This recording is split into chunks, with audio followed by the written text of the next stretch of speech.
all the people that pushed back on GMO and said GMO was unacceptable, it could never happen, it has to be X, Y, and Z way. And there are ways where we could have been working on plants that had different mechanisms of action in order to actually absorb and retain nutrients from the soil in different ways that would have made us less reliant in exactly the way in which fertilizer works. True or false? Yeah, GMO technology, as a former Monsanto executive, so you can call me a Monsanto shill here. GMO technology has been hindered globally by a challenge to adopt it. And there are techniques and technologies that have not been aggressively developed because of the concern on approvals. Just to get a single GMO trait approved in the United States today and get it to market can take 7 to 13 years. And even then, you have to still go get China to approve it because they're the biggest importer. And you have to, get all these other market participants to approve it. And there are multiple agencies to get to approve it.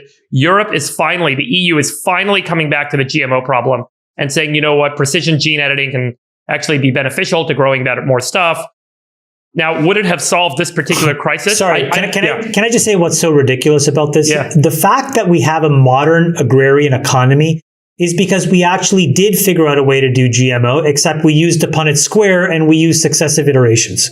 But the minute that you try to scientifically scale it in a lab, all of a sudden that same process does not make any sense. To me, it's just intellectually so inconsistent. Yeah, the thing that really scares people about GMO, look, I mean, I've spent a lot of time on GMOs and the reason people are upset. I have a broader philosophical point. Do you believe in that? Do you believe in that inconsistency, that intellectual inconsistency? Like, how do you think somebody from pre-BC to today, I think that agriculture, you don't think we iterated on our wheat? No, I think agriculture itself is technology. Think about it. Yes. Humans used to go out and just eat whatever was lying around, what nature gave us. Then we started making rows in the ground and putting seeds in the ground and putting water on the ground. We enginered the earth to make stuff for us. Then we started to breed. And then we did plant plants. breeding. And traditional plant breeding through Norman Borlaug saved the world. It's genetically modifying things. It is. And then what we did with GMOs, which is the distinction, just to be really clear about the definitional distinction between GMO and traditional plant breeding. GMO is when you take DNA from another organism and you put it in the plant's DNA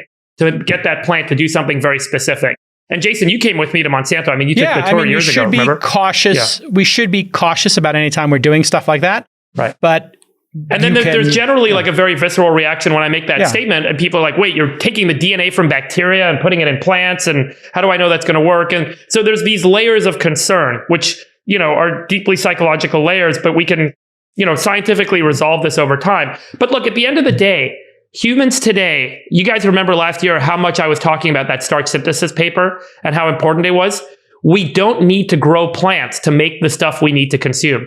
If every city around the world had a starch synthesizer and it took CO2 from the atmosphere and water from the ocean and had this technique developed out, it could synthesize its own calories in a physical device without needing to rely on the ammonia supply chain and the phosphate supply chain and all of the systems that we rely on that are super outdated, that are all a scaled up industrialized version of old school agrarian techniques. Humans today, I think, have the ability to synthesize and print food. And over the next couple of decades, particularly catalyzed by what's going on in Russia, Ukraine today, we're going to see these technologies accelerate. It's obviously where I spend a lot of my time, but I'm super excited about it.